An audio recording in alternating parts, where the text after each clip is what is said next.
Edinburgh take their chances for a deserved win in Belfast. My name's Mark. Let's talk rugby.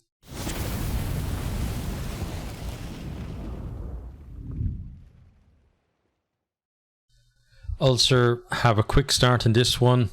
Kitsoff gets the plaudits after they win a scrum penalty. Then Richie gets pinged at the breakdown. Maybe a little unlucky there for him, depending on your view on the breakdown, but it's still a penalty to Ulster. They go to the corner. They maul it. Tom Stewart then peels off, and then he gets over. Just about gets it down on the line actually to score, converted by Cooney for 7-0. Ulster then applying immense pressure on the Edinburgh line after a great take first of all by Bannacoon from a high ball. Then he popped it off to Timony, who was heading for the line, but Hooson with a great try-saving tackle. Looks like then they're going to score, but they don't look after the ball properly, and Richie just basically comes in and plucks the ball from the back of a ruck, but then I think he or somebody else knocked it on straight after, so it's a scrum to Ulster. But then Stuart McCluskey knocks on Ulster as Ulster look to attack from that scrum. Then Edinburgh, from the resulting scrum from that, they then win a penalty themselves, and that allows them to exit. And from there, Edinburgh kind of started to take control in the scrum, really. They were the ones who were putting the pressure on. They then win another scrum penalty. Ben Healy splits the posts to make it 7-3. Ulster not looking after the ball at the breakdown was kind of a big story for them tonight, and also not guarding the edges of the ruck. So many times it got caught out, and Richie just was a real nuisance around the area all night. We then have strong carries from the likes of Patterson and Mata, get Edinburgh up to the Ulster line, and then Velicott, he sees a chance to just basically he picked the ball at the back of ruck and just stretched out and dotted it down because there was nobody guarded. There's no pillar basically on the ruck guarding for Ulster, and that caused them 2 or 3 tries I think tonight. Really poor defence from Ulster there, converted by Healy, 10-7, and Edinburgh lead. Stockdale then collects a loose kick, and then he kicks a superb 50-22 from a very tight angle. Then Ulster decides to go to the maul to get momentum and just march at 20 metres, and then Stewart goes over for his second try. Cooney misses the conversion. It's 12-10, Ulster back in front, but that was pretty much the last time they were in front in the game. Have a high tackle from Hume then on the edge of his own 22. Edinburgh decide to go to the corner. They work to within 5 metres of the line, but Ulster's defence is solid, and Stewart gets over the ball to win a penalty. They kick it clear, but Edinburgh come back because Ulster, their line-out malfunctions, they throw over the top, and then Edinburgh win a penalty for not rolling away. Healy slots, fairly simple penalty for a player of his standard, and puts Edinburgh in front 13-12 at half-time. Into the second half, Ulster on the attack. Stockdale with a kick over the top. It's dotted down by Healy, but then he decides to go for a bizarre dropout where he's basically turns himself where he's facing he's basically facing the touchline, and he kicks across into the corner, into his own, like 10 meters out from his own line, and it doesn't go well for them. And yeah, I'm not sure what the thinking was there, but it leads to then an Ulster penalty. Ulster go through the phases on the line, but then Bill Madden manages to hold Stewart up over the line. Try saver and a huge moment in the game because it really looked like Ulster were going to get themselves back in front. Ulster then come back at them from the dropout. They get it wide, but then Stockdale drops a pass that would have seen him score in the corner, and it felt like either a more sympathetic pass or just Ulster being aware of the situation. They probably would have scored. They kind of rushed the chance a little bit there. They then have a Hume try chalked off because Balakoon, he loses control of the ball, is kind of juggling with it, and then bats it back, which you're not allowed to do. You have to, regather the ball. Once you kind of lost control, you can't just slap it back. So the try is chalked off, as I said. Edinburgh then, they've soaked up so much pressure, but then they strike when they get the chance to come forward. They drive a maul into the Ulster 22, really good maul from them. Then they go to pick and goes, and eventually Schumann gets over to score. Healy converts for 20 points to 12, and Ulster really with a lot to do at this stage, even just to get back into the game. Edinburgh then just stretching that Ulster defence. Pierre Schumann, he's put through a gap. Looks like he's away, and he's going to score, but he's basically running through treacle, and he's actually caught very easily.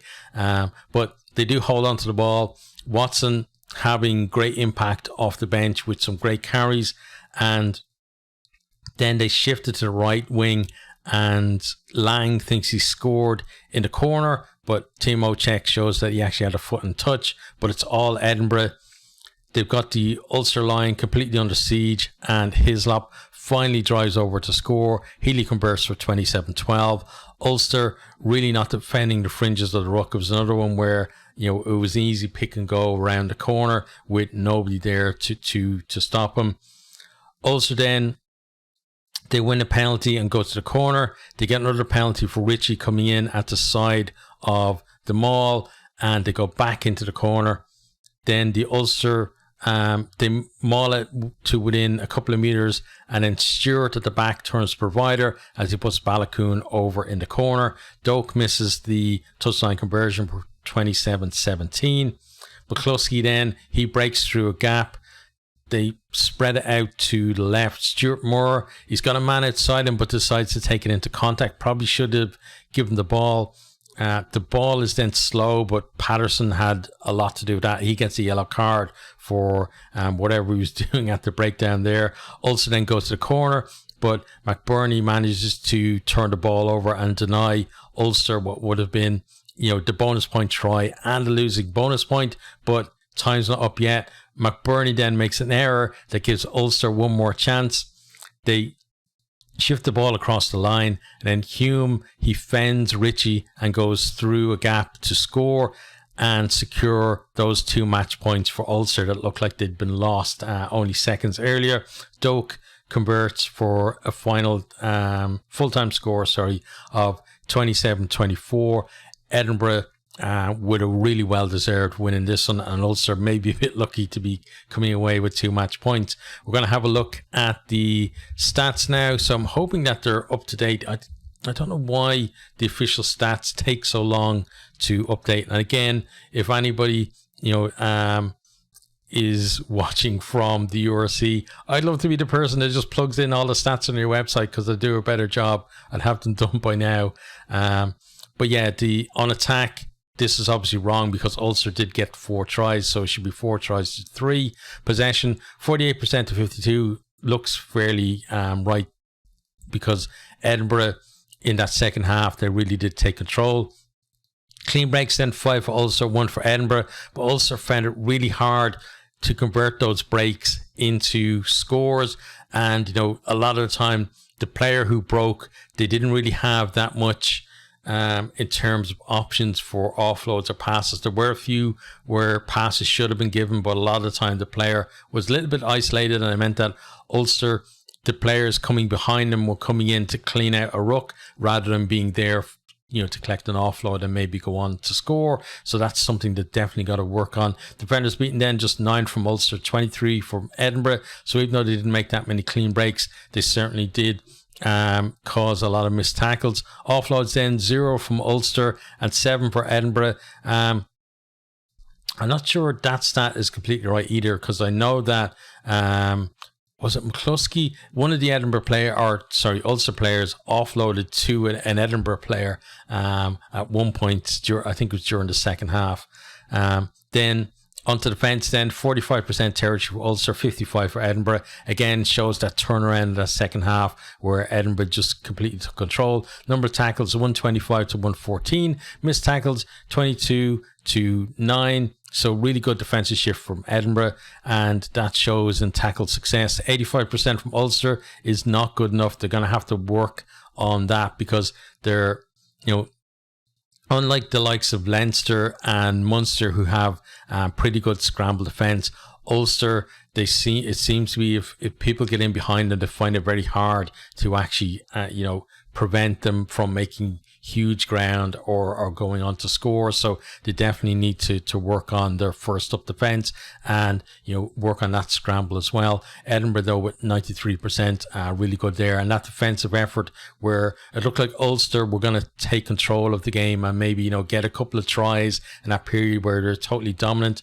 but Edinburgh kept them out, and that was a crucial part. And that tackle success, if it had been around where Ulster's was, you probably would have seen Ulster getting a few tries the way Edinburgh did, just attacking the side of the rucks. Turnovers 1 then, 3 for Ulster, 6 for Edinburgh. Ritchie was a huge part in that for Edinburgh. Kicks retained then, 2 for Ulster, 1 for Edinburgh. Kicking success, ignore it. It doesn't mean anything.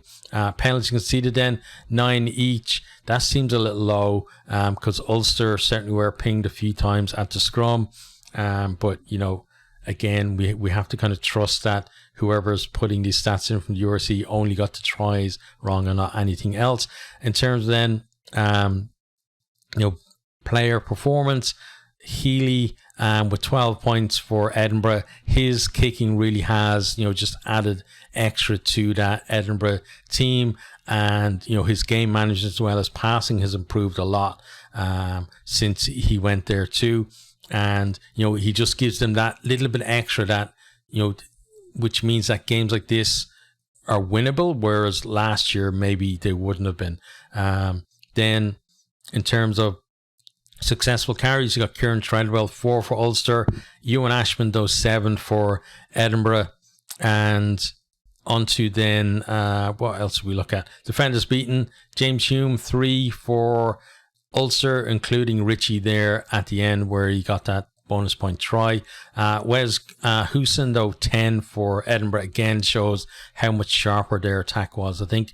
But meters made, Robert Barlacoon with 83, maybe a little bit of a forgotten man in terms of the wing for Ireland. I'd love to see him, coming back and getting back into the Ireland setup a bit more regularly, because I saw him where he scored at just one to try against the USA. I was lucky enough to be in the Aviva Stadium that day, and it really was something special. And he gives us just that little bit of X factor, the likes that the likes of Zebo would have given us in the past. But it seems to be very hard for players with that kind of X factor to force their way into the Ireland team at the moment. But then in terms of where have we got turnovers, Jamie Ritchie leading the way with 3 there for Edinburgh, and it's no surprise really that he won the official man of the match award. Then just in terms of the two teams, like Ulster, really not quite on it tonight, and kind of the same for most of the season as well. Even though they do have 4 wins, they haven't really looked like, other than their like maul attack, haven't looked all that impressive, honestly, to me. They had chances to build a lead early on in the game, but they just couldn't take them, and they really need to be more accuracy for them, looking after that ball a lot. Like, they're not just their defense around the edge of the ruck, but they're also in attack around the edge of the ruck. They left a lot of ball there where they'd players out in the line that could have been there, denying counter ruck and stuff like that, or turnovers. Edinburgh then, much the more clinical of the two sides tonight, and a deserved win with, as I said, Ritchie leading the way for them.